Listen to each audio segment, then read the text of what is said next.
In Appalachia, everyone's chasing a jackpot. Caps, weapons, secrets. But every now and then, you find something different. The circuit breaker. It's not flashy, doesn't glitter like gold, but play the right hand, and it just might change the game. Name's Mitch. They call me the Commander. I don't cheat, I play smart. And today, I'm laying all my cards out on the table. Welcome to the big leagues, Vault Dweller. Time to flip the switch, and maybe you can tip the odds into your favor.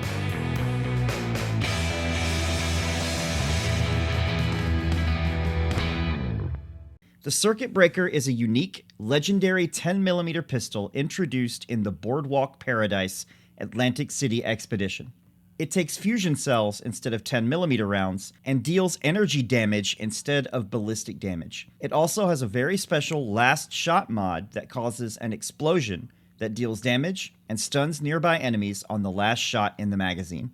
If you're like me and have been in Fallout 76 for any length of time, you may actually already have the plans for this weapon. Originally, you would have gotten it as a season reward from Season 15, The Big Score. But if you don't currently have it, you can buy it from Giuseppe at the White Springs Refuge for 500 stamps. The goals of this build are simple. We want to stack on as many perks as we can to up our damage for energy weapons, weak point damage, and close quarters damage. We also want to take advantage of criticals to make sure that the last shot in the magazine is as powerful as it can be. For our legendary perks, we want to make sure that we have at least 3 legendary perk cards maxed out, and that'll give us an extra 5 points in 3 of our specials. The other legendary perks are not as important, but I like to take Sizzling Styles and Funky Duds for extra resistance, and taking one for the team, which ups the damage that we do to enemies as they attack us. With those legendary perks considered, this makes our specials 8 Strength, 5 Perception, 11 Endurance, 6 Charisma,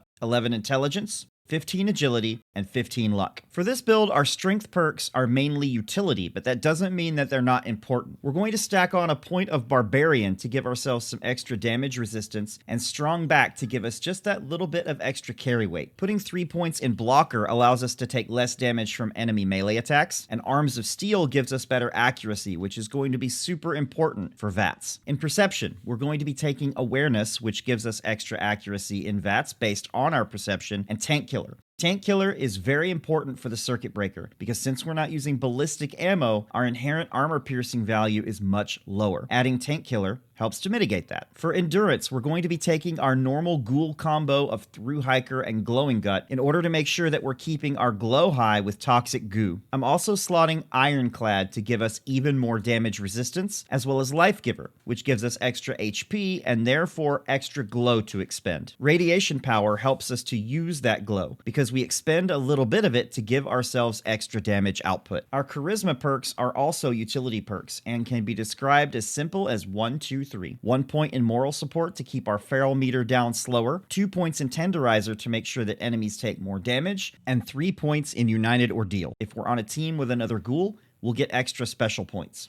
Since the Circuit Breaker is an energy weapon, the intelligence perks are very important to make sure that our damage output is high. We're going to take 2 points in Science, Science Expert, and Science Master, which will give us a flat increase in our energy damage across the board. I'm also taking batteries included to make sure that we can carry around as many fusion cells as we can. Finally, Mad Scientist will allow us to do extra damage as long as our glow is high. The other major part of this build is the agility tree, because Circuit Breaker is considered a small gun. Our mindset here is very simple. 1 point in a perk is better than no points in a perk, and that mindset is what will be driving our perk choices today. We're going to take 2 points in the Gorilla skill, as well as both Gorilla Expert and Gorilla Master. Gorilla and Gorilla Master give us extra damage to close ranged enemies based on our onslaught stacks, as well as providing extra maximum stacks. Gorilla Expert also gives us extra stacks, but it helps us with better reload speed instead of damage. Gunslinger and Gunslinger Expert also give you extra stacks, but make your weak point damage increase for every stack of onslaught that you have. Note here that we're not taking Gunslinger Master for this build. That's because we don't want our onslaught stacks to disappear over time. We want to continue building them up as we fire the weapon to make sure that our last shot does as much damage as possible. Finally, to round out the agility tree, we'll be taking 2 points in Adrenaline, which will give us extra damage, 1 point in Gun Fu, which will allow us to switch targets in VATS to do extra damage, and 1 point in packing light. This will give us extra AP regeneration as long as we're not over encumbered. Our luck perks focus on damage, criticals, and VATS. We're putting 3 points into Bloody Mess for extra damage, and 2 points into Faulty Spots for extra weak point damage. I'm also putting 3 points into better criticals to make sure that our criticals do more damage, and a single point into glowing criticals in order to boost that number even higher. With 4-leaf clover, misses in VATS contribute to our critical meter, and that makes sure that every shot counts. I also like to take critical savvy to ensure that our critical meter doesn't go all the way down when we do end up hitting a critical. Finally, for any mutations that we have, we'll be using Class Freak in order to mitigate the downside of those mutations. The legendary effects of the weapon are locked in, but that's okay because they're not terrible. The first star, Anti-Armor, stacks really well with Tank Killer. Like I mentioned earlier, the Circuit Breaker is an energy weapon, so any extra armor piercing that we can stack on it will benefit it greatly. Our third star is Swift, which gives us extra reload speed. But the real star of the weapon, no pun intended, is its second star, Last Shot. Specifically, it's a special version of it. The last shot in a magazine does do extra damage, but it also releases an energy wave that damages and stuns enemies within 50 feet. As far as your armor goes, as usual, make sure you're wearing the highest armor that you can get. Dead DPS do no damage, and if you want to min-max your damage with other sets, that's fine, but having higher damage resistance will take you very far in the game. In fact, I like to slot Vanguards for the first star, just to make sure I get as much damage resistance as a ghoul that I can. Since we're going to be in VATS, I like keeping Powered as my second star to make sure that my AP regeneration is up to par. Finally, I like to put Arms Keeper on the third star, which lowers the weight of all of the weapons that we carry. This helps by making sure that as we do events, we don't have to go back and forth scrapping everything that we pick up. I know 4 stars are still a little rare right now, but if you can get your hands on some, I recommend splitting your 4th stars between Limit Breaking and Rangers. 3 Limit Breaking mods will reduce the cost of critical hits by 30%. Slotting 2 Rangers mods will increase the amount of ranged damage we do by 20%. This build is a very typical VATS build with a focus on criticals. We want to stay as close as we can to the enemy to take advantage of onslaught stacks, close combat damage, and weak point damage. By taking the Gunslinger and Gorilla perks, but not Gunslinger Master, we're also ensuring that the last shot that we do is as powerful as it can be. If possible, try to make sure that your last shot is a critical. This will ensure that it does as much damage as it can.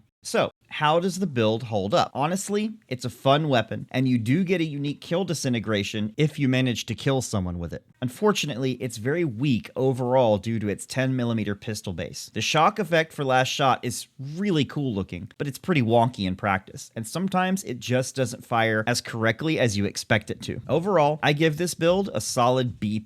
You'll have no problem taking this to a public event, but without the right team in front of you, I would think twice before taking it to a daily op, and you can definitely forget taking this into the Gleaming Depths. And just like that, the Circuit Breaker is now on your side. You played your hand, flipped the switch, and walked away richer in knowledge, and maybe a little power too. Remember, in Appalachia, it's not just about luck, it's about knowing when to make the right move. Until next time, High Roller, I'm Commander Mitchcraft. Make sure you hit the like button, subscribe to the channel, and ring the bell so that you know when we do more build guides like this. Watch your back, watch the stakes, and I will see you out on the wasteland.